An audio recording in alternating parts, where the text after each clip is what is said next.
bonjour et merci de nous rejoindre sur i24 News. Je suis ravie de vous retrouver en ce vendredi 12 septembre. C'est le morning et nous sommes ensemble pour 2 heures de direct depuis Tel Aviv. Voici tout de suite le sommaire de votre édition. 10 pays arabes dont l'Arabie Saoudite et l'Égypte et certains pays du Golfe participeraient activement et militairement à la lutte contre l'État islamique. Dans le même temps, la CIA estime entre 20 à 31 500 le nombre de combattants de l'EI. Nouvelle estimation de l'agence américaine du renseignement, dont l'évaluation précédente évoquait le chiffre de 10 000 djihadistes membres de l'État islamique. Discours de Benjamin Netanyahou hier après-midi en commémoration du 11 septembre, en réaction aussi à celui de Barack Obama mercredi soir et une réponse à la formation de la coalition internationale. Décryptage dans quelques instants. Et François Hollande est en Irak aujourd'hui, où il a rendez-vous avec les dirigeants d'un pays dont le territoire est en partie contrôlé par ces djihadistes de l'État islamique. Deux messages: la France soutient le nouveau gouvernement irakien et l'Hexagone est engagé dans le combat contre l'État islamique.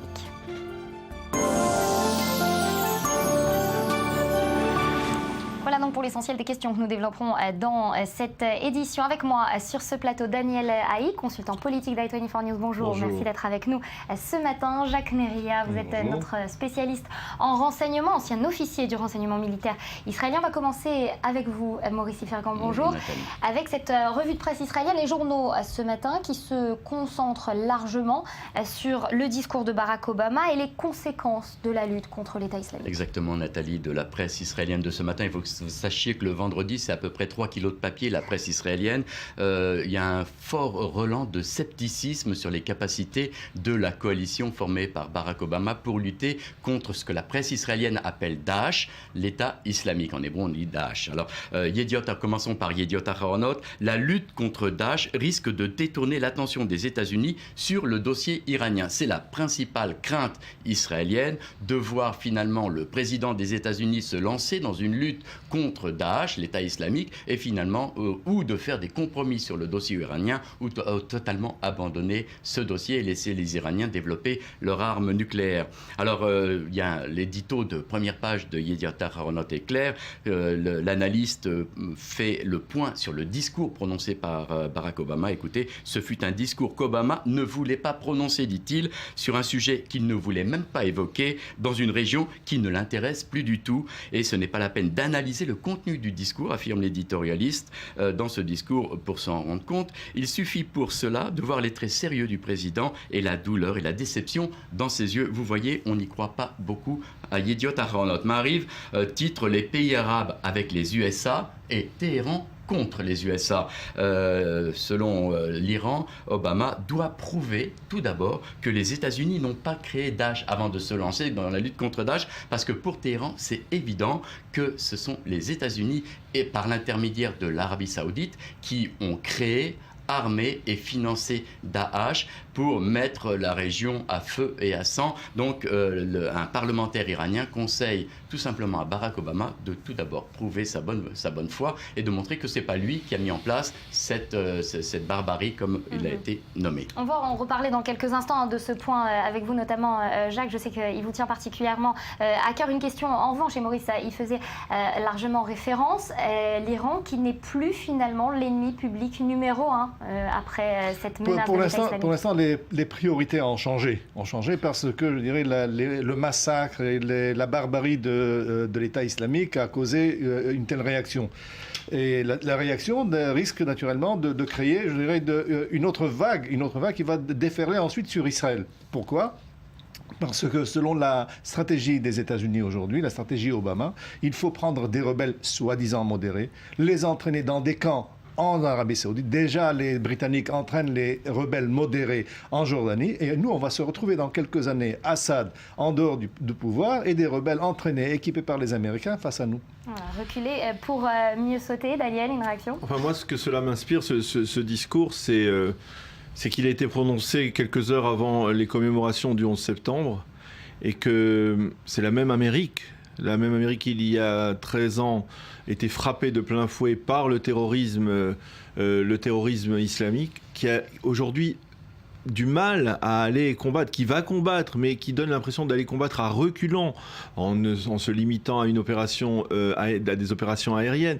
C'est un président américain qui, 13 ans après le 11 septembre, eh bien, dit il faut combattre le terrorisme islamiste, mais qui n'a pas l'air tout à fait convaincu de le dire. Et là, quelque part, entre George Bush, qui était survolté au lendemain du 11 septembre et qui est parti en guerre, et Barack Obama, qui semble aller à reculons donc vers cette opération, eh bien on a le sentiment que quelque part l'Amérique est déboussolée, toujours traumatisée par son combat face au terrorisme islamiste, face à ce qui s'est passé le 11 septembre. Elle n'a pas réussi encore à mettre le doigt précisément sur l'ennemi. Laissez-moi ajouter à cela. Donc, je dirais, en regardant historiquement ce qui s'est passé, c'est finalement les États-Unis qui ont créé, je dirais, cette situation. Parce que l'administration Carter a encouragé les talibans à essayer de pousser les soviets en dehors d'Afghanistan. Les talibans se sont mis sur place, les talibans les ont attaqués, et depuis 2001, en fait, nous sommes en train de subir ce que les Américains ont su faire. Daniel, on en reparlera dans quelques instants. Je voudrais qu'on continue avec Maurice et la revue de presse israélienne, puisque à part ce dossier iranien, la coalition qui est formée par Barack Obama est aussi sous le feu des médias israéliens ce matin. Exactement. Haaretz souligne que Daesh, l'État islamique, est en train de reformuler les frontières au Moyen-Orient. Les pays arabes soutiennent les frappes américaines en Syrie. La Russie s'y oppose, affirme Haaretz. Alors, le quotidien insiste aussi sur le discours prononcé hier par Benjamin Netanyahou lors de la conférence sur l'antiterrorisme. Et Benjamin Netanyahou qui a déclaré qu'il ne faut pas renforcer l'Iran pour affaiblir Daesh. Ça, c'est le message israélien. Alors, il y a un édito dans Haaretz qui est assez intéressant. Dans son discours mercredi soir, Obama n'est pas devenu Rambo ou Captain America, affirme Haaretz. Il n'a pas répondu aux demandes de la chaîne de télévision Fox qui conseillait au président de se contenter de lancer une opération contre les bâtards. Mais il a tout de même annoncé un changement dramatique, affirme Haaretz, pas une véritable révolution. Il a annoncé la fin de l'absence des États-Unis au Proche-Orient, on aimerait y croire. Alors, Israël Hayom, la guerre contre Daesh, des failles dans la coalition. Et là, l'édito est sans faille, lui. C'est l'édito de notre collègue Boaz Bismuth. Une coalition pleine de failles, Obama part en guerre. Et cela ne sera pas simple, écrit Boaz Bismuth. Il y a un an, Obama aurait pu s'allier aux rebelles modérés et à l'armée libre syrienne et faire tomber Assad et se débarrasser ainsi de Daesh. Aujourd'hui, cela lui prendra des années. Et parallèlement, il renforce Assad et son patron iranien. Enfin, le Jerusalem Post, le plan Obama contre l'État islamique suscite des craintes sur l'axe syrien. Damas, Moscou, Téhéran dénoncent ce qu'ils appellent déjà une agression. La Grande-Bretagne et l'Allemagne n'utiliseront pas la force. Merci. Maurice Yves-Fergan, Jacques Nériel va tenir cette coalition. Vive la coalition des hypocrites. Donc les contingents, les principaux contingents qui sont en train de se battre en Irak et en Syrie sont saoudiens, sont des pays du Golfe, sont d'Égypte, sont de Libye, sont de Tunisie. Les plus grands contingents sont d'Afrique du Nord, donc qui font partie aussi de cette coalition. Donc il y a 3000 Tunisiens qui se battent là, 2500 Saoudiens, et je ne parle pas des Libyens et d'autres qui sont sur place. La CIA parle de 32 000 de combattants. Eh bien, nos estimations sont différentes. Ils sont au moins 40 000. Donc, au moins 20 000 d'entre eux sont des volontaires étrangers. Donc, cette coalition, au lieu que chacun commence à s'occuper de ce qu'il a chez lui et d'essayer d'enrayer le terrorisme à domicile, alors on est en train de former une coalition. C'est une coalition quoi, médiatique? Oui, j'aimerais savoir ce que veut dire une coalition lorsqu'il s'agit de frappes aériennes.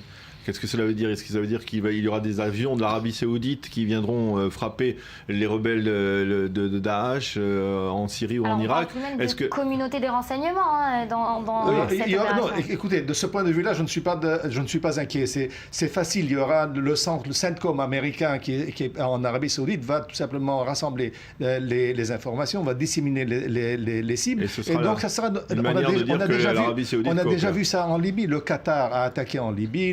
La France a attaqué en Libye, les Britanniques aussi. Donc alors, très concrètement, comment ça se passe, Jacques? Vous êtes alors, ce qui va se passer en premier... On sait qu'il va y avoir la DGSE, on sait qu'il va y avoir du MI6. Comment ça cette coopération va s'organiser? Tous ces renseignements-là vont être, je dirais, rassemblés sous un même parapluie, un parapluie américain qui va tout simplement décider quelles seraient les priorités. À partir de là, naturellement, il y a aussi l'apport israélien. Ça sera l'unique apport israélien, rien d'autre, parce qu'on ne veut pas des Israéliens sur le terrain, on ne veut pas de forces israéliennes, on ne veut pas d'opérations spéciales israéliennes israélienne, que les Israéliens s'occupent de leurs propres problèmes. C'est ce que les Américains nous disent.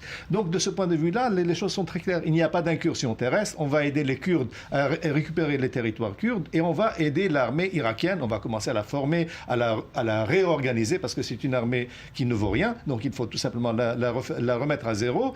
Donc, et c'est pour cela qu'ils disent très clairement, ce n'est pas pour demain, on ne termine pas l'élimination de Daesh ou de l'État islamique en 2-3 coups. C'est un processus qui va durer, selon les experts, plus de 3 ans. Alors on va faire le point justement sur cette coalition internationale dans ce sujet. On en reparle juste après. Ces groupes n'ont aucune morale ou autre obstacle à leur objectif. Quand ils ont donc un pouvoir massif, ils l'utiliseront au maximum et ils feront tout le nécessaire pour exprimer leur zèle religieux fanatique avec des armes de destruction massive. Et vous pouvez simplement imaginer ce qui se serait passé si Al-Qaïda aujourd'hui avait entre les mains des armes chimiques en Syrie. Eh bien, projetez cela sur ce qui se passerait si le régime terroriste en Iran avait des armes de destruction massive, des armes nucléaires. Ce n'était pas la coalition internationale, c'était Benyamin Netanyahou dans son discours d'hier. Mais peu importe, finalement, ça donne l'occasion de parler de ces nouvelles alliances dont on parle. C'est très intéressant. Improbable. Parce qu'il a parlé de nouvelles alliances, il a dit c'est une opportunité pour la paix. Et quelque part, le discours de Benyamin Netanyahou rejoint aussi les estimations de son ministre des Affaires étrangères, Avigdor Lieberman, qui sont souvent critiquées, selon lesquelles il ne peut pas y avoir de règlement c'est-à-dire partiel du conflit israélo-palestinien. Le règlement doit être dans le cadre d'un règlement avec l'ensemble du monde arabe. Et lorsque l'on dit l'ensemble du monde arabe, c'est en général le monde arabe modéré. Et lorsque Benyamin Netanyahou parle d'alliance, eh bien c'est d'alliance avec certains pays modérés. Ça, on peut parler de l'Arabie Saoudite en particulier, qui est devenu un pays modéré. C'est dire si les choses changent dans le Proche-Orient, au Moyen-Orient. Et donc il peut y avoir des alliances, mais c'est donc une approche, c'est intéressant au niveau de politique intérieure, on en reparlera peut-être tout à l'heure, de voir que Benyamin Netanyahou et Avigdor Lieberman sont sur la même longueur d'onde à ce sujet-là. Il peut y avoir des alliances nouvelles entre Israël et certains pays modérés. Je voulais revenir sur le fait... on parlera plus tard. Ouais. Juste après, Daniel, est-ce que vous trouvez que c'est à propos, que c'est intelligent de la part de Benyamin Netanyahou d'avoir relié une fois de plus le dossier iranien ? Ah oui, de toutes les façons, c'est-à-dire intelligent ou pas intelligent. Benyamin Netanyahou, c'est la hantise de Benyamin Netanyahou de voir le dossier iranien mis de côté. Rappelez-vous qu'il y a quelques mois, on parlait de l'imminence de l'Iran, d'un pays seuil en matière du nucléaire du côté iranien. Qu'est-ce qui s'est passé au cours des derniers mois ? On a vu que les Iraniens ont joué la montre, ils ont essayé de gagner du temps, ils gagnent du temps à travers ces négociations avec les 5+1, et on a l'impression que finalement, personne n'est vraiment préoccupé par leur programme nucléaire aujourd'hui, que cela préoccupe essentiellement les Israéliens. Benyamin Netanyahou fait bien de rappeler qu'il y a là une menace qui est autrement plus, en tout du point de vue israélien, autrement plus existentielle que la menace que représente l'État islamique. Mais ce que ne dit pas Netanyahou, c'est le fait qu'en attaquant les rebelles en Syrie et en Irak, finalement, c'est la coalition irano-syrienne et Hezbollah qui risque de gagner. Oui. Donc, il faut ménager, je dirais, le chou et la carotte là, de deux côtés. Qu'est-ce que vous faites en attaquant les rebelles? Est-ce qu'on permet, en fait, au régime syrien de reprendre du terrain ou au contraire, à quel moment est-ce qu'on va faire entrer les forces entraînées par les Américains? Donc, c'est quelque chose et c'est cette question-là qui est, je dirais, qui est sur l'agenda de Netanyahou, c'est-à-dire comment est-ce que l'Iran va se renforcer et comme vous le dites, oublier l'autre dossier. De l'autre côté, il faut se rappeler qu'il faut commencer les bonnes choses, commence d'abord en faisant l'ordre chez soi. Donc avant de conseiller aux autres de faire quoi que ce soit, M. Netanyahou avait l'occasion pendant plus de mois de terminer avec le Hamas. Et non, il a choisi de coexister. Mais puisqu'on tire les leçons de ce qui s'est passé ici à Gaza, je crois que quelque part, lorsque le président américain veut lancer une campagne contre Daesh, contre l'État islamique, eh bien, si elle est limitée à des opérations et des raids aériens, mais on sait d'emblée, l'expérience l'a prouvé avec le Hamas pendant l'été, que l'on ne peut pas vaincre, que l'on ne peut pas venir à bout d'une organisation terroriste.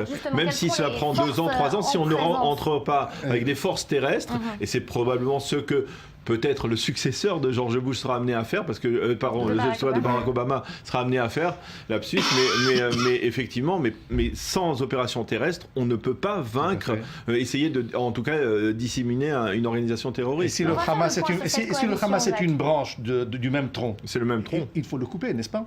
Une référence au discours de Benjamin Netanyahou d'hier après-midi. On fait le point sur cette coalition internationale tant voulue par Barack Obama et plutôt décriée. On en reparle après. La tournée de John Kerry au Moyen-Orient a déjà porté ses fruits. 10 pays arabes ont accepté de s'engager aux côtés des États-Unis contre l'État islamique. Parmi les pays concernés, l'Arabie Saoudite, le Koweït, le Qatar ou encore le Liban. L'objectif de John Kerry est de former une coalition pour mettre en œuvre le plan annoncé la veille par Barack Obama. Principaux angles d'action de la stratégie américaine, des frappes ciblées en Irak et en Syrie, un renforcement des troupes irakiennes et enfin l'entraînement et l'équipement des rebelles syriens, considérés comme modérés comparés à l'État islamique. En outre, selon un responsable américain, les États-Unis entendent renforcer leur base dans les pays arabes du Golfe et accroître les vols de surveillance. Pour le président américain, un seul mot d'ordre, la coopération. Ce soir, avec un nouveau gouvernement irakien en place et après consultation de nos alliés à l'étranger et du Congrès chez nous, je peux annoncer que les États-Unis vont mener une vaste coalition pour repousser cette menace terroriste. Cette coalition est forgée avec les partenaires des États-Unis au Moyen-Orient, très inquiets de la progression de l'État islamique. Cependant, tous ne s'entendent pas sur les moyens à mettre en œuvre. La Turquie a déjà annoncé qu'elle ne prendra pas part aux opérations armées.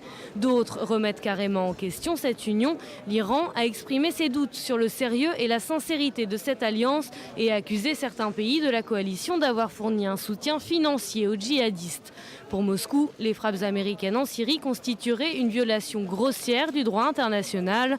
Du côté des Occidentaux, même s'ils sont nombreux à saluer l'initiative d'Obama, comme François Hollande qui s'est dit prêt à participer à des frappes en Irak, certains doutent de l'efficacité d'une approche uniquement militaire. J'ai invité les pays du G7 à une réunion la semaine prochaine au moment où se réunit l'Assemblée générale des Nations unies.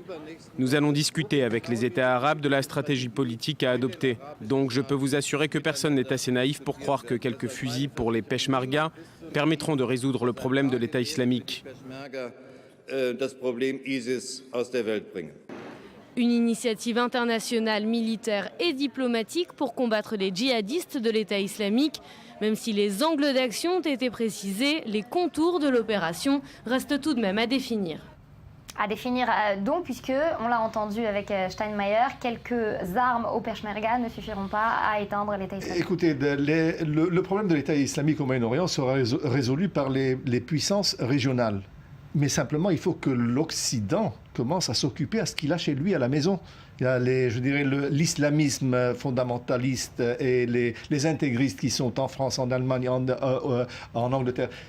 Imaginez-vous en Finlande, tout le monde arrive de là-bas, sont encouragés par les nets, par les réseaux sociaux. Que font les Occidentaux aujourd'hui pour enrayer ce phénomène-là? Il faut tout simplement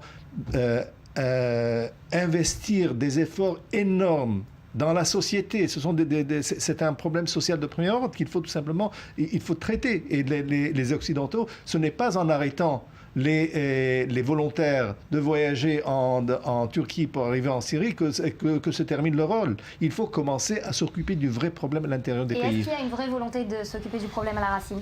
Je crois que ça dépend de quel problème, parce qu'on parle, il n'y a pas d'option militaire, il n'y a pas d'alliance militaire, on le voit.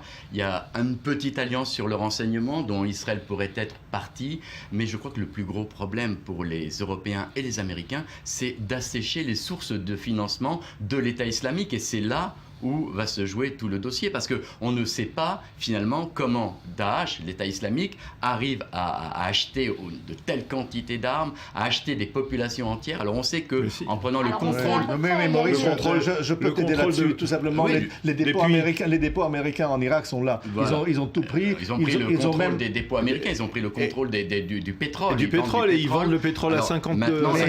Rien qu'à la banque centrale de Mossoul, il y avait 425 millions de dollars, ce qui va suffire pour une bonne période. Oui, mais en vendant le pétrole à 50 $ le baril au lieu de 100 $. L'État islamique, c'est l'organisation terroriste la plus riche du monde, avec 2 milliards de dollars. Donc la question, c'est d'assécher l'État islamique sur le plan financier. Comment ça va se faire? C'est beaucoup plus compliqué. Nathalie, je voulais juste revenir sur ce qu'a dit tout à l'heure Jacques concernant, en accusant, dirons-nous, l'Occident ou les États-Unis d'avoir été ceux qui ont été les bailleurs de fonds du terrorisme au début, en tout cas des talibans au début. Je crois que c'est trop facile, c'est-à-dire on peut rejeter une partie de la responsabilité effectivement sur l'Occident, mais je crois que la vague islamiste, je ne fais que répéter ce que Hillary Clinton a dit. Oui, mais je veux dire, la vague islamiste à laquelle on assiste, que ce soit en particulier en Europe, c'est quelque chose que l'on ne peut pas mettre au crédit ni de l'Occident, ni d'Israël, comme on accuse d'Israël d'avoir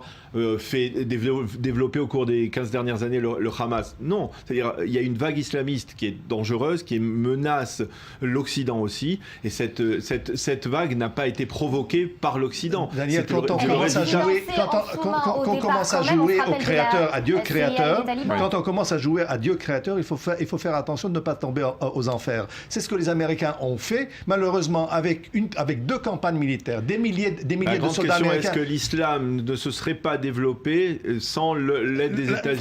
Avec si on peut mettre Paris dans une bouteille. Oui, le problème, c'est qu'il est là devant nous. Le problème a été créé sur place. Les talibans se sont développés sur place en Afghanistan après avoir non, je ne parle pas que des talibans, je parle de tout ce à quoi on assiste. Mais c'est cette vague-là, c'est cette vague qui a déferlé à partir de l'Afghanistan. Ce qui se passe en Europe, ce qui se passe en France aujourd'hui, les endoctrinements qui se déroulent dans les mosquées de la banlieue parisienne et qui poussent des dizaines, des centaines de jeunes à partir en Syrie, combattre contre aussi indirectement l'Occident, combattre contre les forces d'Assad. Tout cela, on ne peut pas dire que c'est l'Occident. Il y a quelques instants, de soigner le problème à la racine, c'est-à-dire plus de social, certainement, plus d'investissement des pays concernés. C'est une goutte d'huile qui s'est transformée en un tonneau d'huile et qui s'est tout simplement éparpillé sur tout le Moyen-Orient à partir de la Chine, de la province des Ouïghours là-bas, jusqu'au Maroc, jusqu'à Boko Haram. Boko Haram a prêté allégeance à qui? À l'État islamique. Il a créé un émirat dans les 3 États nord-est du Nigeria. Les Shabab, c'est la même chose. Il y a ici une contagion qui a été, je dirais, c'est comme le Big Bang. Le Big Bang a commencé en Afghanistan et c'est une vague qui a déferlé sur tout le Moyen-Orient. Oui. Est-ce que l'Arabie Saoudite, le Qatar, puisqu'on leur prête le financement au départ de l'État islamique... Mais il faut les pointer du doigt, cela. Il faut les pointer du doigt. Est-ce qu'ils se doutaient de cette évolution, en tout cas l'État islamique? C'est eux qui ont poussé les rebelles en premier lieu, qui les ont financés. Pourquoi? Parce à cause de leur hostilité contre le régime de Bachar Assad, contre le régime alawite. Ils voulaient faire tomber le régime alawite et donc ils pensaient qu'en finançant les rebelles, ils allaient le faire. On a eu des tas de témoignages de combattants en Syrie qui disaient que si jamais on ne parlait pas, on n'était pas Al-Qaïda, on n'aurait pas reçu de l'argent. Mais je veux dire, cela nous dépasse. Je pense qu'on oublie que le Hamas était l'allié, la Syrie était le financier du Hamas, que le Hamas était l'allié de la Syrie il y a 3 ans.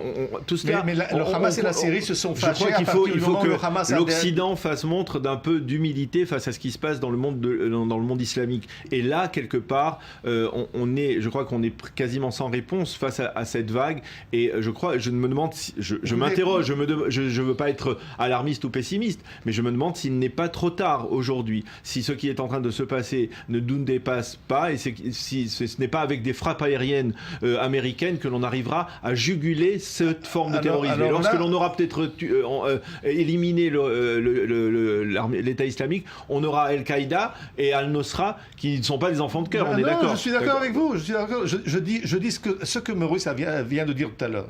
Si jamais Obama avait eu le courage, il y a 1 an et demi, de dire que soi-disant la ligne rouge n'était pas de l'épaisseur d'un stade de foot, mais c'était une ligne rouge qu'il ne fallait pas dépasser. Le régime syrien peut-être ne serait pas là, et il n'y aurait pas eu ni Daesh, ni autre. Si Barack Obama avait eu le courage de faire de l'Amérique, de maintenir l'Amérique dans sa position de superpuissance, ça veut dire qui est gendarme, qui effectivement est le gendarme et le gardien des valeurs de l'Occident dans le monde entier, alors peut-être qu'on n'en serait pas là. Mais l'Amérique s'est démobilisée à ce niveau-là. Et le résultat, il est là. Barack Obama, il a 3 ans de retard en Syrie. Oui, certainement. Je veux dire, on était sur le point d'une opération lors de la crise des armes chimiques. Et c'est tombé sur les jardins de la Maison-Blanche. C'est évident. Maintenant, la question, c'est est-ce qu'il faut croire au retour des États-Unis au Moyen-Orient? Est-ce qu'il faut croire une implication des États-Unis au Moyen-Orient? Selon le président des États-Unis, oui, il a l'intention vraiment d'agir. Moi, je crois qu'il a l'intention d'agir sur le plan financier, assécher réellement ces organisations terroristes. Maintenant, sur le plan militaire. Assécher ces organisations terroristes en réarmant des rebelles modérés. Malheureusement pour les Américains, ils ont raté, le train. Parce que les Russes sont déjà rentrés dans les chaussures des Américains. Ils sont là en Égypte, ils sont là en Irak. Les Américains ont refusé, imaginez-vous, il y a quelque temps de livrer des hélicoptères Apache au régime irakien pour se battre contre Daesh. Pourquoi? Parce que, soi-disant, ils ont des problèmes techniques aux États-Unis. Il faut se rappeler ce qu'a dit Robert Gates, ancien secrétaire d'État américain à la Défense, qui avait dit dans ses mémoires que Barack Obama considérait que le Proche-Orient, ce n'était pas le problème des États-Unis et pour lui, il n'y avait pas de moyen, il ne fallait pas aller en guerre contre cela. Les Américains ne sont pas idiots. Même Bush, à l'époque, avait dit qu'en quittant l'Irak, il fallait faire attention pour ne pas créer une situation qui allait dégénérer. Ouais. Et il fallait garder une certaine présence américaine, comme les Américains ont laissé au Japon. Une présence importante, puisqu'on sait que Barack Obama a dépassé le nombre d'attaques de drones, de celles effectuées par... Tout à fait. Alors, regarde, ils ont défait le Japon, ils sont restés sur place. En Allemagne, ils ont resté sur... Jusqu'aujourd'hui, vous avez des bases. Le seul endroit où il a complètement quitté, et en sachant que déjà à l'avance, contrairement à tout ce que ses conseillers lui avaient dit, il a tout simplement pris le contingent américain pour aujourd'hui le ramener de nouveau. Malheureusement, il faut se référer à l'opinion publique américaine. L'opinion publique américaine qui l'année dernière soutenait massivement Barack Obama dans cette forme de démobilisation de politique de diplomatie à outrance, eh bien aujourd'hui est inquiète et elle se démarque totalement de Barack Obama. Elle critique sa politique d'attentisme et donc quelque part il faut être à l'écoute de cette opinion publique. Elle ne se trompe pas peut-être. Depuis les tours, je terminerai par en disant cette chose-là. Depuis les tours de l'attaque contre les tours de World Trade Center, notre vie a changé. Notre vie a changé. Nous n'arrivons même plus à nous amuser en allant aux aéroports. Nous sommes déshabillés, nous sommes maltraités. Et tout cela à cause de quoi? Des milliards de dollars ont été investis depuis et notre propre liberté aujourd'hui est en cause. Les services de renseignement de tout le monde sont dans notre vie privée, dans nos téléphones, dans nos fax, ils sont partout. Et pourquoi? Pour une bande de fous, une bande de fous de Dieu qu'il faut tout simplement éliminer. Et voilà, peut-être une accusation, en tout cas un doigt pointé. Merci à vous d'avoir été avec nous ce matin, Daniel. On vous retrouve en deuxième partie d'émission. Restez avec nous à suivre un tout nouveau journal sur i24 News.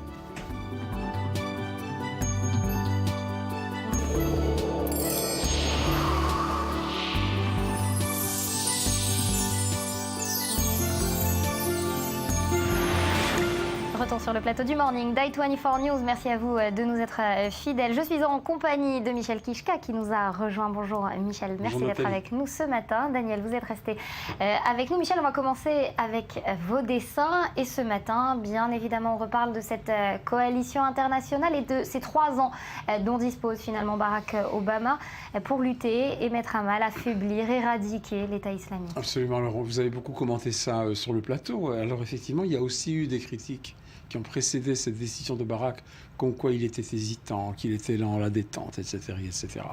D'un autre côté, quand même, Barack Obama a été élu sur des déclarations de retrait des troupes américaines qui avaient été engagées par Bush. Donc il y avait une volonté, et il a même reçu le prix Nobel de la paix, donc il y avait une volonté de changer complètement de cap, et finalement, il est dans cette guerre malgré lui. Il est dans cette guerre malgré lui, et d'un autre côté, je pense que vraiment, il n'a pas le choix. Il n'a pas le choix, parce qu'il faut absolument qu'il renforce la position de l'Amérique au niveau politique, et notamment dans le grand Moyen-Orient, parce que c'est plus uniquement notre petit Moyen-Orient à nous. Donc c'est pour ça que j'ai décidé de le dessiner en chevalier, mais sur une Alors, grande la semaine tortue. dernière, vous Voilà. dessiniez Vladimir Poutine sur son cheval, hein, très belliqueux. Et Barack très, Obama en victime de Daesh. Tout à fait, décapité. Et cette semaine, Et il a sur Barack son Obama est sur sa bouclier tortue. l'aigle américain, et sur son casque, il a la colombe. Donc voilà, mais son épée, c'est une épée en bois. Hein. Donc, parce que bon, finalement, on est tous en train de se poser la question, vu l'expérience des guerres précédentes, et notamment l'expérience d'Israël contre le Hamas, est-ce que des bombardements intempestifs, sans intervention sur le terrain, ça peut finalement faire pencher d'une façon définitive la balance et permettre de gagner une guerre et de trouver des solutions, politiques? Moi, j'en sais rien. En tout cas, l'histoire actuelle a prouvé que non. L'histoire récente actuelle, donc on va voir. Mais j'ai quand même mis le 11 septembre sur le panneau, parce que dans mon optique, ce qui est en train de se passer là, c'est encore une des conséquences de ce 11 septembre 2001, dans lequel l'Amérique se trouve et qui a été commémoré hier aux États-Unis. À savoir encore si la guerre menée et dans laquelle va s'engager Barack Obama sera aussi efficace contre le terrorisme que celle engagée par Bush. D'autant plus que d'après son plan sur 3 ans, c'est son successeur qui va devoir reprendre le dossier et on verra où s'en est arrivé au bout de 2 ans.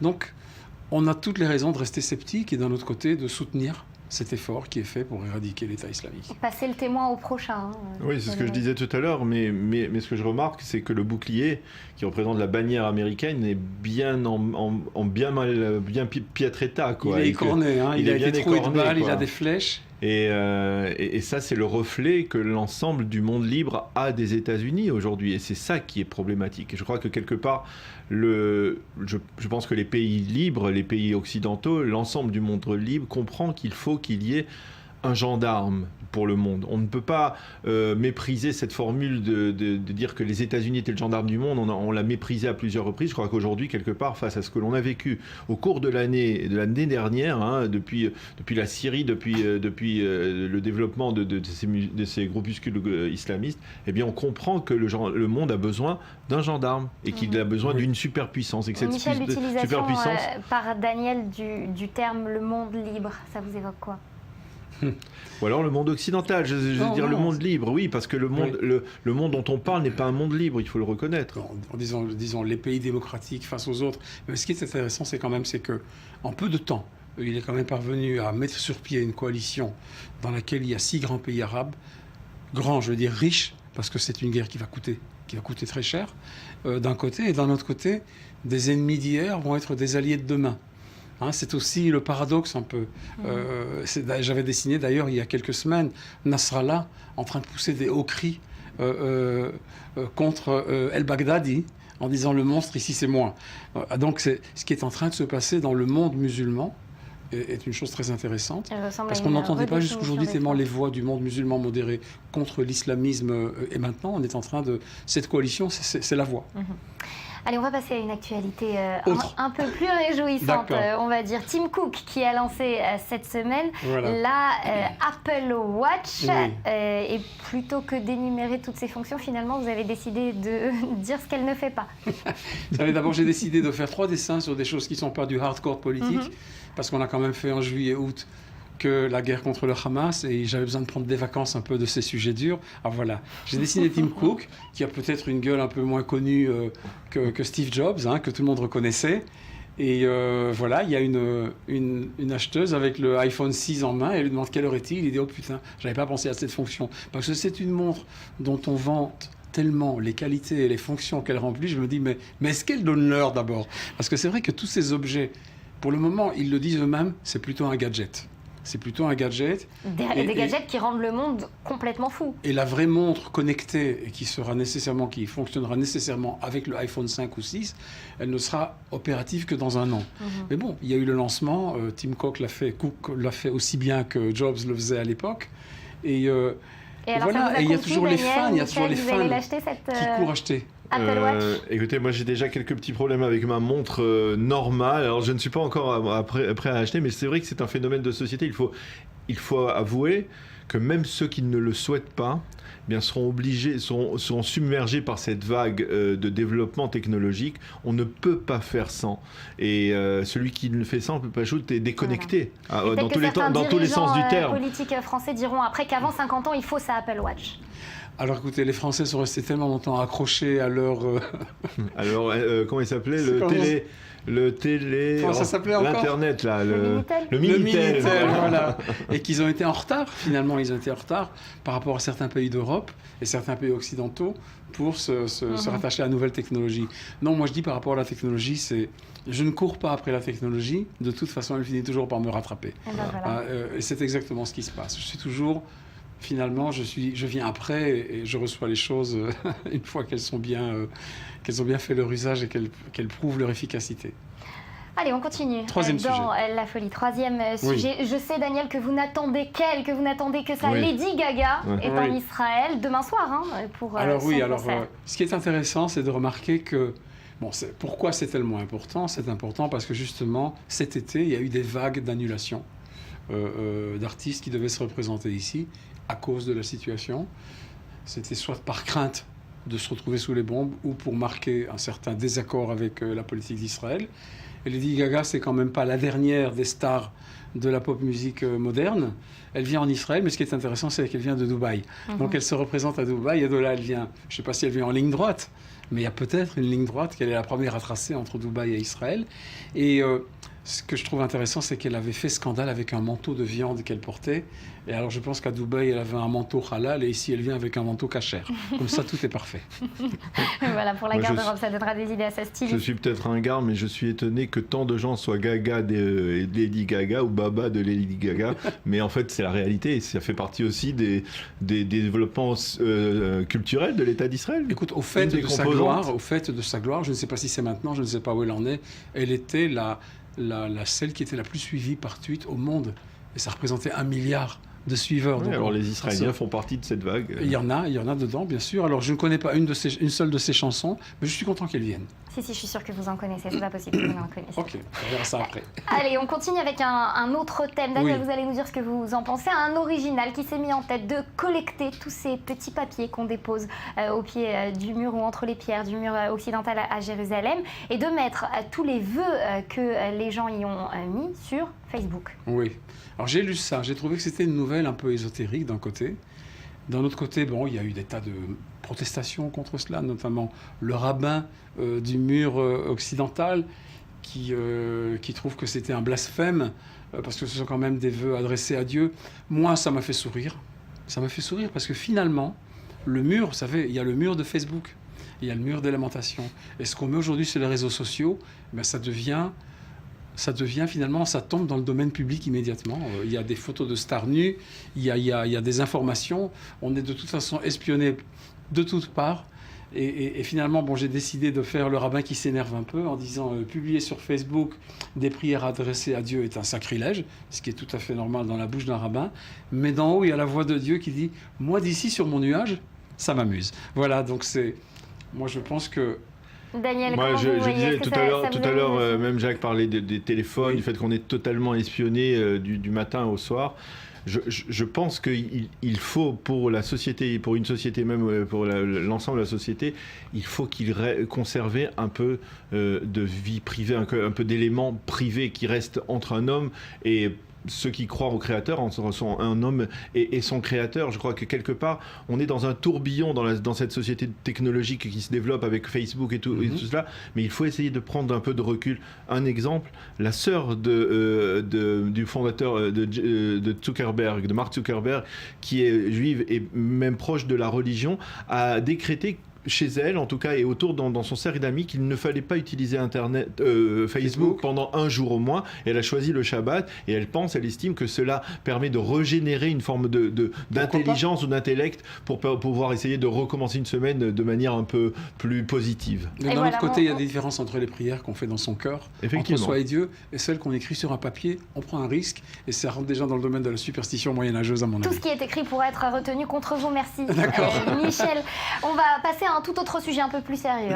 Celui-ci, cette fois, même si celui-là était très sérieux, vous le saviez, en Israël, les challengers de Benjamin Netanyahou pour le poste de Premier ministre se multiplient et affûtent leurs armes. On regarde ce sujet, on en reparle après.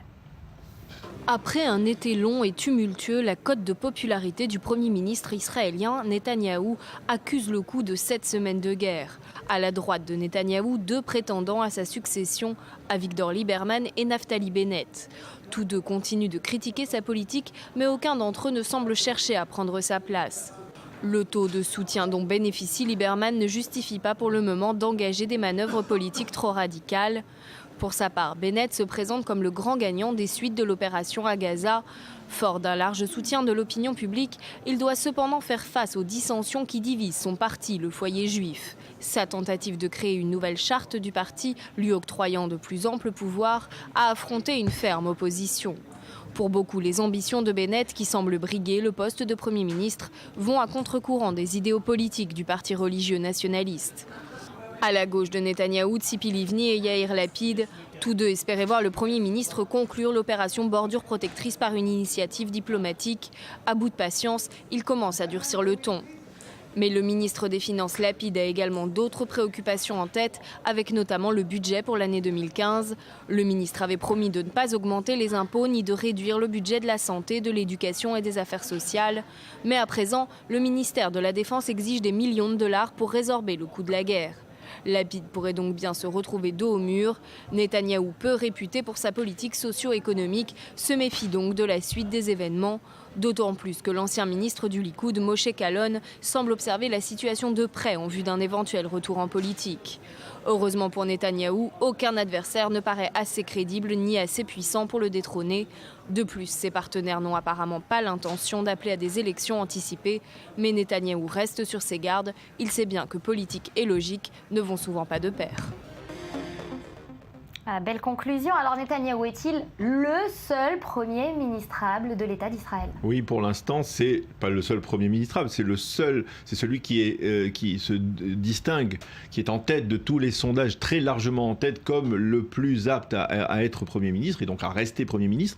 Mais il faut déjà envisager l'avenir et la succession de Binyamin Netanyahou, qui est au pouvoir depuis au total plus de 8 ans, presque il est en train de dépasser, ou il a déjà dépassé David Ben Gurion.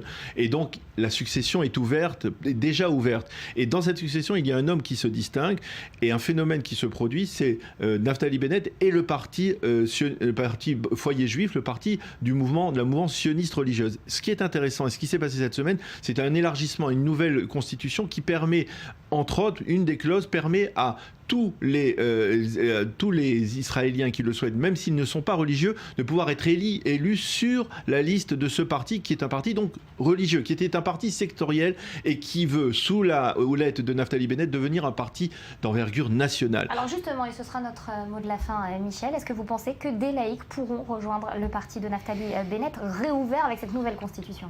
Écoutez, d'abord, il a déjà à l'intérieur du parti des non-religieux. Il a Yelet Shaked, qui, elle, n'est pas religieuse au départ. Mais ça ne se passe pas sans remous interne. Parce que le foyer juif comprend l'ancien Mafdal. Oui. Et les gens du Mafdal ne sont pas tout à fait d'accord. Et ça s'est passé... Mais je crois que c'est le reflet d'une volonté de cette mouvance d'essayer de prendre une forme de prendre le pouvoir démocratiquement, comme elle le fait aussi à sa manière, en grimpant les échelons dans les hiérarchies militaires au cours des dernières années. On l'a vu pendant la guerre avec des chefs de brigade qui sont religieux, sionistes, ils portent la kippa.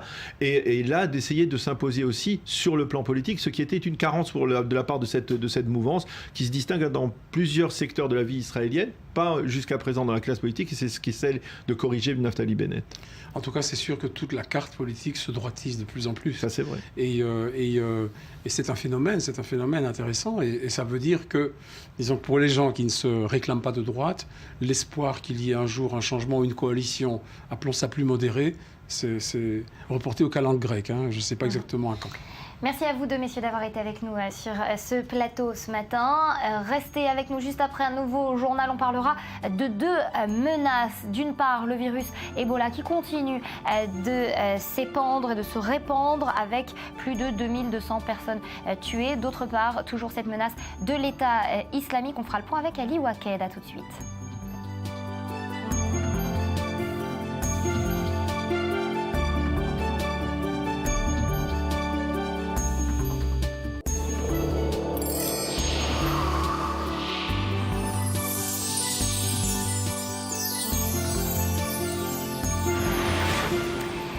demi-heure d'information en direct sur i24 News. Merci de nous être fidèles. On part pour l'Afrique où, vous le savez, le virus Ebola a tué plus de 2200 personnes, dont plus de la moitié ces 3 dernières semaines.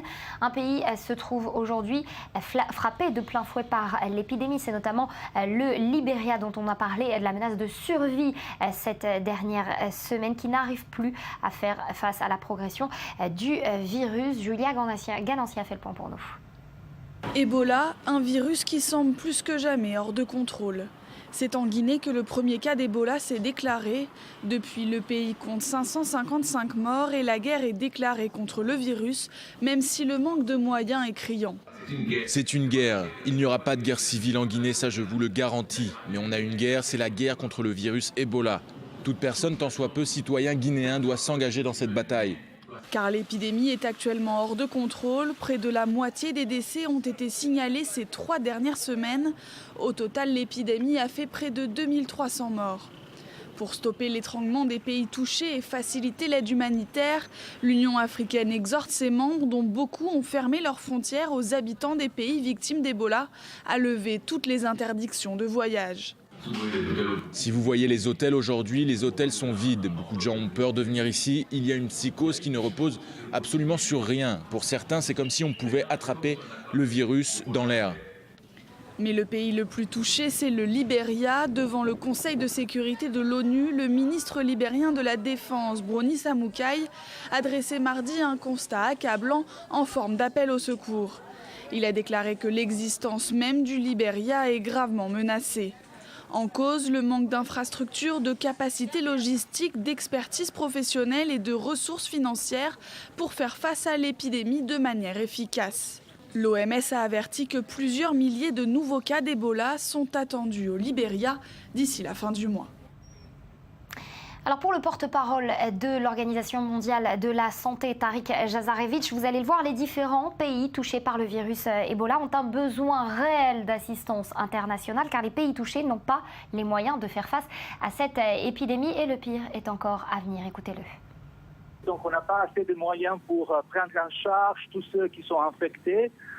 On n'est pas encore en mesure d'identifier vraiment toutes les chaînes de transmission dans différentes parties de ces pays-là. Et donc, voilà, c'est pour cela que l'Organisation mondiale de la santé a lancé cette feuille de route et travaille vraiment avec tout le système des Nations Unies, mais aussi avec tous nos pays membres pour essayer de mobiliser une assistance et une solidarité internationale pour venir en aide à ces pays-là. Et donc, cette épidémie est venue vraiment mettre encore plus de fardeau sur ce système de santé déjà limité. Et on voit que ces pays-là ne peuvent pas vraiment faire face sans une aide internationale. Pour le moment, donc, nous n'avons pas assez de centres de traitement. Vous savez, pour traiter les patients d'Ebola, il faut avoir des centres qui sont bien équipés, il faut avoir des travailleurs de santé en nombre suffisant, qui sont formés et qui sont équipés de matériel de protection. Les pays ont déjà mis en place des mesures dans les aéroports et des passages des frontières pour que les gens qui sont évidemment malades ne voyagent pas.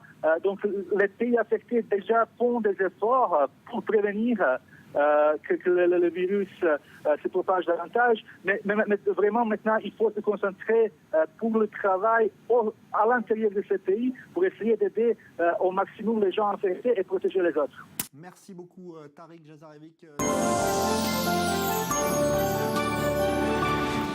On parle d'un autre sujet à présent ce matin, ces 45 casques bleus fidjiens qui avaient été enlevés le 28 août dernier par un groupe armé sur le plateau du Golan en Syrie ont tous été libérés sains et saufs hier. Ils ont été remis à la force de l'ONU chargée de superviser le cessez-le-feu entre le Golan, entre Israël et la Syrie. On fait tout de suite le point en images.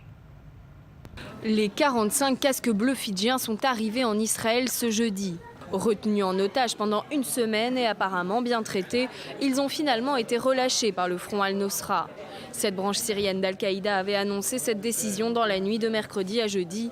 Les casques bleus, membres de la force de l'ONU chargée de l'observation du désengagement entre Israël et la Syrie, avaient été capturés sur le plateau du Golan. Leur kidnapping a fait suite à des combats entre l'armée syrienne et des groupes rebelles dont le Front al-Nosra.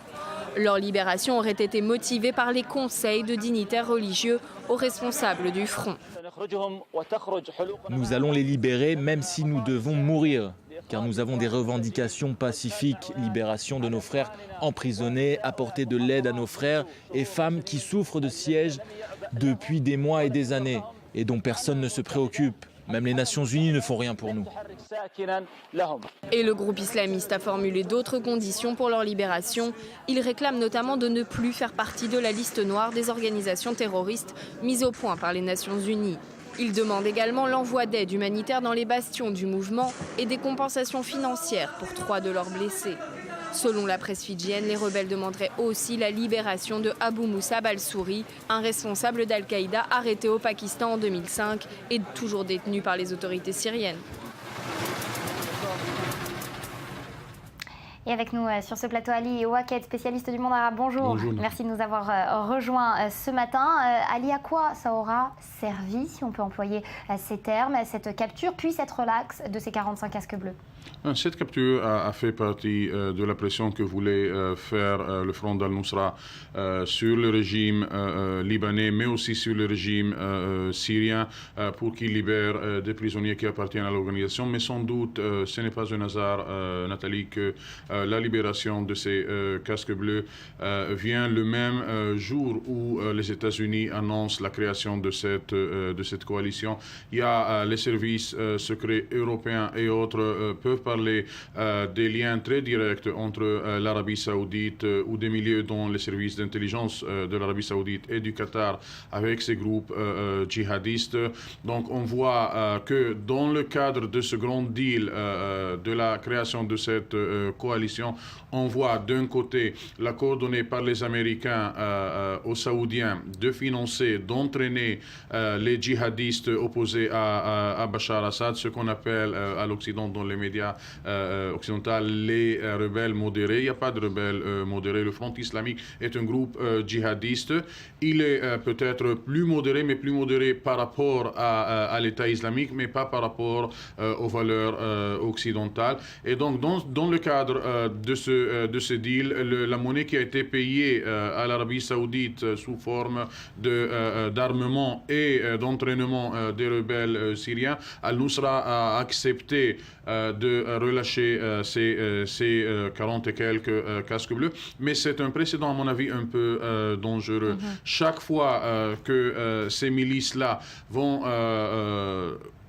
vont vouloir d'avoir des résultats politiques, des profits politiques, ils vont parcourir à des enlèvements pareils et l'Occident payera sous forme de coalition, d'entraînement, de munitions, etc. Alors justement, concernant cette coalition internationale, tout à l'heure un peu plus tôt sur ce plateau, Jacques Néry, Daniel Haïk, qui était présent ici, parlait d'hypocrisie de la communauté internationale, des pays de la Ligue arabe concernant cette coalition. C'est votre avis également ? Je ne sais pas si c'est de l'hypocrisie, mais c'est sans doute quelque chose de très problématique. Des pays qui ont de très bonnes relations, des pays qui ont courage, qui financent, qui orchestrent les opérations de certaines de ces milices, notamment le Front al-Nusra, mais au début de l'État islamique. L'État islamique qui a commencé avec des millions de dollars. Tout le monde parlait d'un financement en provenance du Golfe Persique, de l'Arabie saoudite notamment, mais aussi du Qatar. Et du coup, le Qatar, l'Arabie saoudite se trouve dans cette coalition. Le but de cette coalition, à mon avis, c'est d'arriver à un modus vivendi entre les intérêts de l'Arabie saoudite d'un côté et la volonté de l'Occident d'épargner les minorités religieuses, les minorités sectariennes des couteaux de l'État islamique. On ne peut pas voir comment l'Arabie saoudite, qui, dans sa sous-guerre contre l'Iran, parce qu'il y a ici plusieurs guerres, Nathalie, il y a cette grande guerre contre l'État islamique, mais il y a encore une guerre très importante entre l'Arabie saoudite et l'Iran. L'Arabie saoudite qui soutient les milices sunnites. Et l'Iran qui soutient, les milices chiites. Et d'ailleurs, il y a un troisième joueur, les Kurdes, qui attendent, qui participent eux aussi à cette guerre. Donc, je ne sais pas si on peut parler d'hypocrisie. Je sais qu'on peut parler de quelque chose qui est loin d'être homogène, de quelque chose qui est loin d'être complet. On voit des intérêts très paradoxaux au sein même de cette coalition. C'est pour cela, moi, je pense, à mon avis, que le rôle des pays arabes faisant partie de cette coalition, c'est de ne pas gêner l'effort occidental, mais maintenant on va parler de la nature de cet effort occidental. Est-ce qu'il va être réduit aux frappes aériennes, les frappes aériennes qu'on a vues qu'au Yémen? Ça, c'est encore une autre question, puisque on n'est pas non plus clair quant au nombre de djihadistes. Ce matin, où il y a peu, on en annonçait 10 000. Le chiffre de entre 21 et 31 500 a été annoncé également. Et puis Jacques Neria nous parlait tout à l'heure de 42 000. Alors qui dit mieux? Votre chiffre à vous, c'est quoi? Certains parlent de beaucoup plus de 40 et quelques mille. Mais parce que, Nathalie, peut-être le noyau dur de l'État islamique, il est autour de 15-20 000. Mais si on prend en compte les anciens soldats et officiers sunnites de l'armée irakienne, qui eux ne sont pas des djihadistes, mais font partie de cette coalition de l'État islamique, ces forces de l'ancien parti Ba'ath ou de l'ancien régime irakien de Saddam Hussein, mené par son vice-président Izzat Ibrahim Adori. Donc, dans ce cas-là, on parle de chiffres beaucoup plus importants. Par exemple, les combattants qui, eux, émanent des tribus irakiens sunnites, des grandes familles qui, encore une fois, ne sont pas officiellement des cadres de l'État islamique, mais qui ont trouvé l'intérêt commun avec l'État islamique de battre l'ancien gouvernement de Nouri al-Malki ou les chiites qui ont pris le pouvoir en Irak. Dans ce cas-là, on parle de quelques dizaines de milliers, voire qui arrivent jusqu'à 70, plus de quelque chose même, de beaucoup plus milliers. large. Alors justement, Ali, je vous propose qu'on fasse le point sur cette situation avec les différentes forces en présence et les différents groupes terroristes également, depuis l'Afrique jusqu'à l'Irak et en tout cas au Moyen-Orient. Un sujet signé Mathias Inba, regardez. Fin des années 80, la nébuleuse sunnite Al-Qaïda est fondée par le cheikh Abdallah Azzam et son élève Oussama Ben Laden. Engagée dans la guerre en Afghanistan contre les forces de l'URSS, la mouvance salafiste s'internationalise. Son opération de référence jusqu'à ce jour, les attentats du 11 septembre 2001 contre les tours du World Trade Center. Pour la première fois de leur histoire, les États-Unis sont frappés sur leur territoire massivement par des terroristes étrangers dont le cerveau, Oussama Ben Laden, se trouve à plusieurs milliers de kilomètres. Afghanistan, justement, terre de chasse du Mollah Omar, le fondateur des talibans, groupe lié à Al-Qaïda, est auto-qualifié chef des croyants musulmans, traduction calife. Ce dernier instaure en 1996 le régime de l'émirat islamique d'Afghanistan, autrement dit califat. L'idée est lancée, mais depuis ce coup d'État djihadiste, Al-Qaïda a changé de stratégie ou plutôt de mode opératoire. Pour parvenir à la création d'un califat, la nébuleuse sunnite fonde plusieurs filiales. Al-Shabaab au Kenya et en Somalie et pays limitrophes, Boko Haram au Nigeria, Al-Qaïda au Maghreb islamique, AQMI sur toute la ligne du Sahel. Les conflits y sont locaux, ces groupes ayant pour première mission de créer des zones terroristes tampons. La guerre civile en Syrie en 2011 a également changé la donne. L'émir Abou Bakr al-Baghdadi a refusé de prêter allégeance à Al-Qaïda.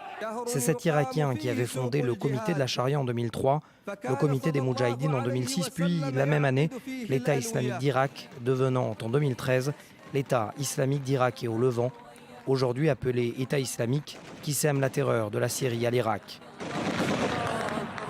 La question est de savoir si Al-Qaïda et l'État islamique, et surtout leurs chefs respectifs Al-Zawahiri et Al-Baghdadi, pourraient atténuer leurs différends, avec comme objectif la création d'un califat sunnite mondial.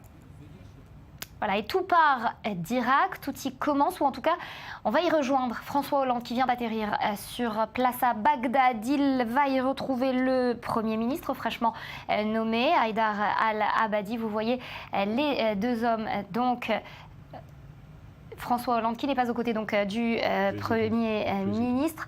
Ali, cette visite du chef d'État français qui consiste à soutenir ce nouveau gouvernement irakien d'une part et à réaffirmer ce rôle du gouvernement français dans cette coalition internationale en Irak. Oui, tout à fait. Là, il est à côté du nouveau président irakien, Nathalie.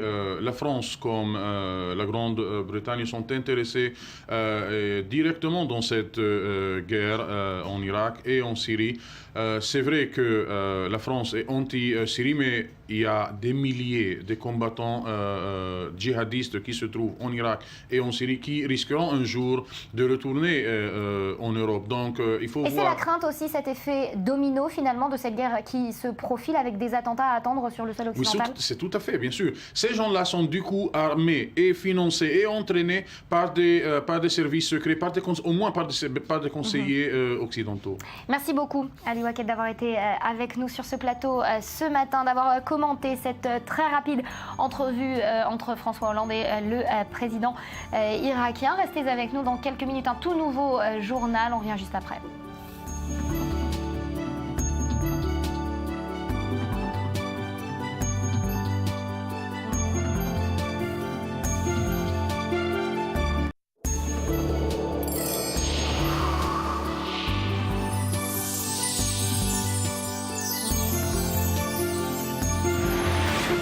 Dernière partie de notre morning, nous sommes ensemble pour cette dernière partie donc de votre édition sur i24 News, une dernière partie où l'on va beaucoup voyager. On se rendra à Londres dans quelques instants où l'on rejoindra Marie Chèque. On parlera de cette nuit blanche qui s'organise pour la semaine prochaine. Mais avant tout, on se rend en Tunisie, à Djerba plus précisément. Vous allez le voir, les graffitis et les tags sont bien vus, mais pas seulement. Ils semblent nécessaires et pour cause, comme va nous l'expliquer Charlotte Attal, ils favorisent le commerce et montre un autre visage du printemps arabe. Regardez.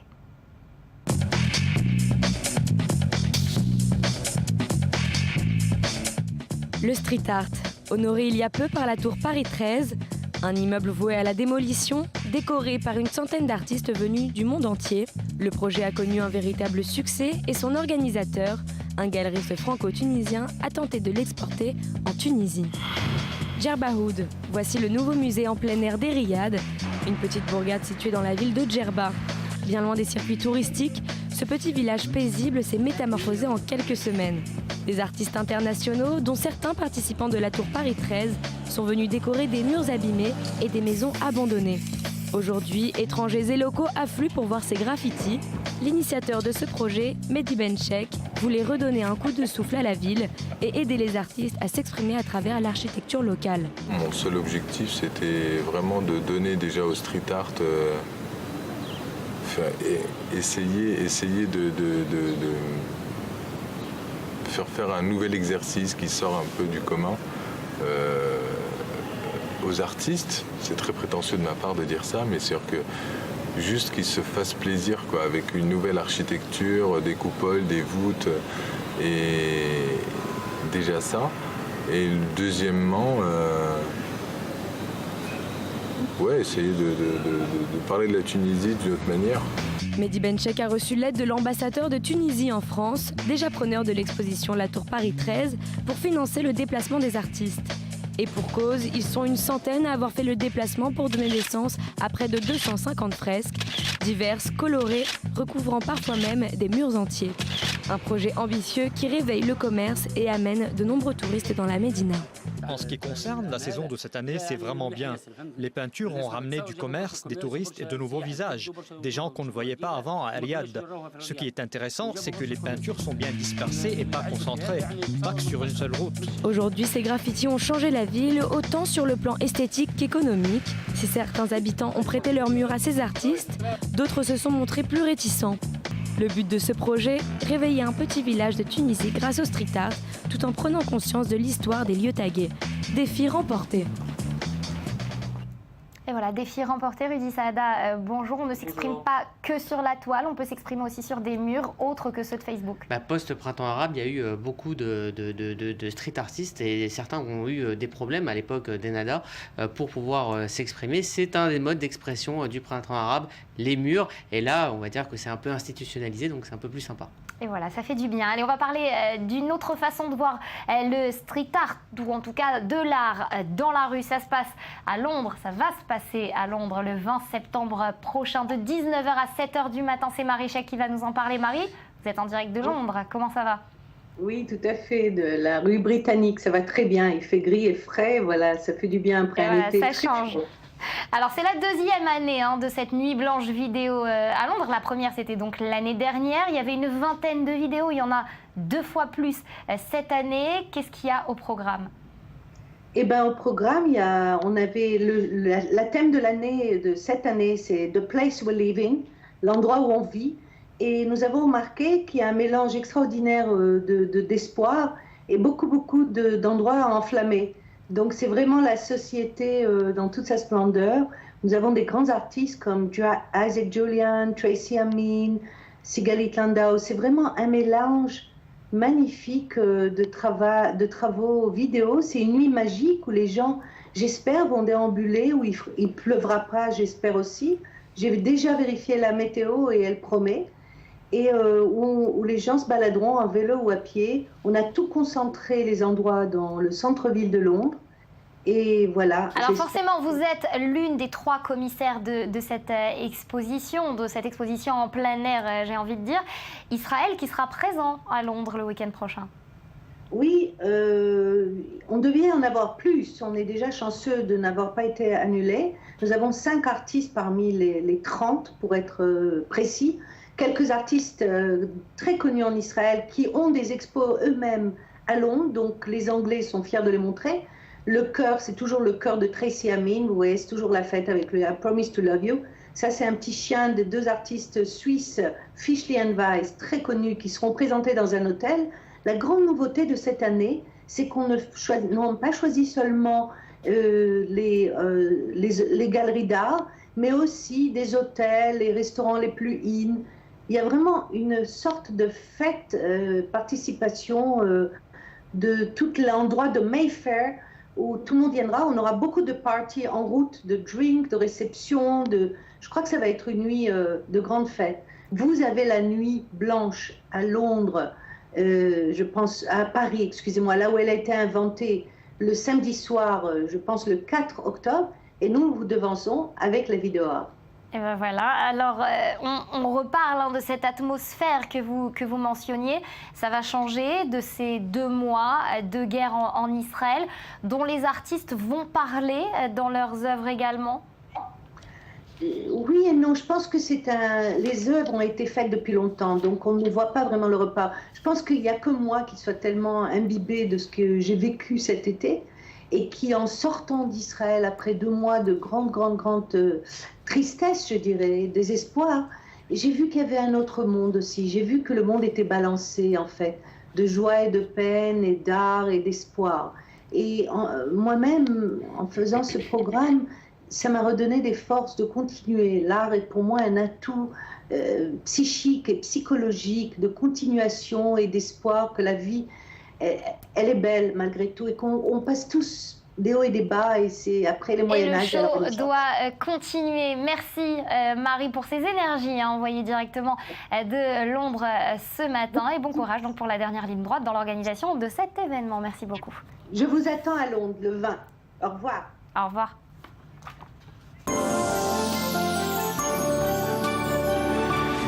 Et voilà, rendez-vous est pris. Rudy, soyez au rendez-vous, donc lancé par Marie Chek. On va parler d'une jeune femme à présent, une jeune arabe israélienne. Elle s'appelle Yvonne Saba. Elle est animatrice de radio et chaque semaine, elle promet et elle propose aux auditeurs de faire découvrir des musiques du Moyen-Orient, des artistes israéliens et palestiniens. C'est donc à travers la musique qu'Yvonne aborde des sujets de société et construit, vous allez le voir, son identité pluriculturelle. Regardez, c'est un reportage signé Lorraine Tolila. My name is Yvonne Saba, and I am an Israeli-Palestinian broadcaster here at TLV1.fm. My family are originally Israeli Arab. My mother's from Nazareth, and my father is originally from Yafo. I'm Palestinian, but a part of me is Israeli as well. You know, I speak Arabic, but I don't speak Hebrew. Those two identities exist regardless. I really don't like this stigma that's been put to Arab. It's a language you speak and it's a culture that you have. Like the lines get blurred and they think, oh, well, if you're Christian, then you're not necessarily Arab, but that's not true. My show is called Nagam el-Hood, which means rhythm of the hood. And it's basically, you know, the idea that we're all living in this neighborhood and we have to get along. And this is the rhythm, these are the sounds of our hood. The music hub, I guess you could say, is Ramallah. A lot of the music is coming out of there. It started there. If you want to talk about Palestinian underground music, it really started there. A lot of it is reggae and rap. But a lot of times I pick the songs that are talking about change and talking about peace. And it can be songs from Egypt as well, even who have gone through a conflict of their own and they want freedom from the government, for example. Artists have come out and sort of used music as their platform. They've never had the stage or the opportunity to actually talk about these things in public. Obviously, a lot of the times they were more pro-Palestinian and some people would interpret it as hate, but it's not hate. It's more of, I have my opinion and I want to bring it across. And we don't hate Israelis, or we don't hate, you know, they hate the governments and what's going on, all the bureaucracy around it. It's not the people. They want to have peace with the people. They don't want to have conflict. But they're people that want their voice heard. Music's an international language. Even if you don't understand the lyrics or something, you're still affected by it. And that's what I do my show for. I want to connect people together through music, through something that connected me to my culture. Et voilà, la musique qui adoucit les mœurs et qui fait se rencontrer les cultures. On ne va pas parler de musique cette fois, Rudy, avec vous ce matin, mais d'un débat provoqué sur le net à la suite d'un sketch plutôt controversé des Guignols de Canal+, qui s'est mis à chercher finalement Benjamin Netanyahou, Israël. Enfin bon, vous allez nous préciser. À tacler très fort, hein, on le sait, hein, quelle que soit la cible, hein, cela dit, les Guignols ont la dent dure. Alors ce sketch qui a été diffusé avant-hier sur Canal, on voit la marionnette donc de Netanyahou qui anime et participe au jeu qui est chez les Gazaouis Tout est permis. C'est la version de l'émission d'Arthur, Vendredi Tout est permis. Donc là on voit la version originale d'Arthur et donc on voit la version Gazaoui. Alors que on va voir donc dans ce sketch qui lance des défis cruels, les marionnettes de Netanyahou et de ses généraux, eux, rient aux éclats en voyant les Gazaouis souffrir. Alors ce sketch a été reçu de manière très différente par les internautes qui ont réagi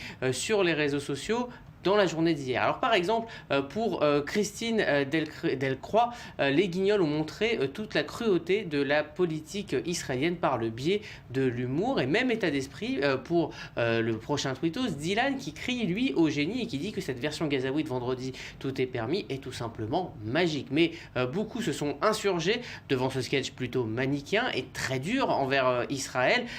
Jackie Robert dénonce une vision d'Israël vraiment pourrie, réductrice, indigne, qui n'honore pas les Guignols. Et puis les Inglorious Bastards, qui est un groupe de hackers franco-israéliens qui s'est notamment battu contre les quenellistes de Dieudonné, pensent eux que les Guignols ajoutent tout simplement un peu d'huile sur le feu. Bravo, disent-ils, il y en avait déjà pas assez. Alors les Guignols sur leur compte, qui ont été aussi invectivés par les internautes qui leur demandaient de réagir, n'ont toujours pas réagi. Alors on va parler d'un autre phénomène à présent qui a fait le tour du monde arabe, le Burn ISIS Flag Challenge. Oui, alors c'est le blog Big Brother du Monde qui nous parle de ce phénomène qui a marqué la semaine sur Internet. Le principe est simple, vous l'avez compris, c'est d'imprimer le drapeau de l'État islamique, de le brûler et de le publier sur le net. Alors en compagnie donc du hashtag Burn ISIS Flag Challenge. Évidemment, c'est inspiré du Ice Bucket Challenge. Le Burn ISIS Flag Challenge est un défi viral qui est parti de la place Sassine à Beyrouth. C'est un groupe de jeunes que vous voyez, un groupe de jeunes libanais qui a voulu dénoncer les exactions de l'État islamique et ont brûlé en place publique le drapeau de l'ISIS, drapeau sur lequel la profession de foi a été modifiée. À la place de il n'y a que de Dieu qu'Allah, on peut lire il n'y a pas de Dieu pour le terrorisme. Le message est clair et donc sauf qu'au lieu de désigner trois amis, la personne que vous voyez sur cette vidéo qui a été vue plus de 130 30 000 fois désigne tout simplement le monde entier pour participer au challenge, notamment le monde musulman, pour se désolidariser de la barbarie de l'État islamique. Il précise aussi que sous sa vidéo, l'État islamique n'est pas l'islam et qu'il ne représente ni l'islam ni les musulmans. C'est une idée directrice que beaucoup de personnes du monde arabe ont relayée cette semaine sur Facebook et sur Twitter. Voilà, et on peut dire qu'à l'inverse du Ice Bucket Challenge, où ça pouvait avoir une connotation assez drôle, on demande de ne pas reproduire à la maison. Il faut faire très attention, évidemment. Alors, on va parler d'une certaine ironie à présent, puisque Twitter se retourne contre l'État islamique, ce même État islamique qui s'est beaucoup servi de ce réseau social. On l'a dit, on l'a redit, l'État islamique a utilisé Twitter comme moyen de recrutement et de propagande. Et bien depuis le double assassinat des deux Américains, l'idylle finalement touche à sa fin. Twitter a décidé de supprimer activement tous les comptes d'utilisateurs qui étaient affiliés ou qui relayaient les images et les idées de l'État islamique pour ne plus finalement devenir l'outil de leur propagande. Et bien résultat, un groupe qui est nommé Al-Nusra Al-Maqdisiya a directement menacé via des tweets les employés de Twitter où qu'ils se trouvent. Donc il y a des bureaux Twitter un peu partout en Europe et aux États-Unis avec des tweets de menaces très clairs, du genre les dirigeants de Twitter doivent savoir que s'ils ne s'arrêtent pas dans la campagne virtuelle, nous irons les attaquer sur le terrain du réel. Alors Twitter a supprimé ces tweets et a dit évaluer si ces messages représentaient ou non dans le futur une réelle menace.